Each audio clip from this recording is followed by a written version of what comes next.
Kadiwa Center, pinalawak pa ng DA sa pamamagitan ng pagpapatayo ng pop-up stores sa mahigit na 100 field post offices sa buong bansa.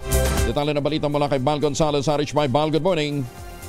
Good morning, Kuya Angel. Lumagdana sa isang memorandum of understanding ang Department of Agriculture at matataas na opisyales ng Philippine Postal Corporation o PhilPost upang palawakin ang kadiwa ng Pangulo Program. Ito ay bahagi ng mga pang para magtayo pa ng mas maraming mga kadiwa centers sa iba't ibang lugar sa buong bansa.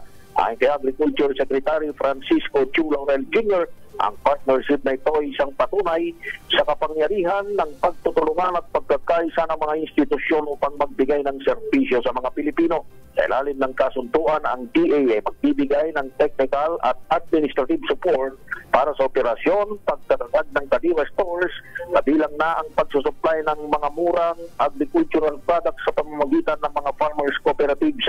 Ang PhilPost ay mayroong 1,100 mga opisina sa buong bansa at 67 rito ay nasa Metro Manila at Luzon. Target ng DA na makapagtayo ng 1,500 kadiwa store sa buong bansa bago matapos ang termino ni Pangulong Ferdinand Bongbong Marcos Jr.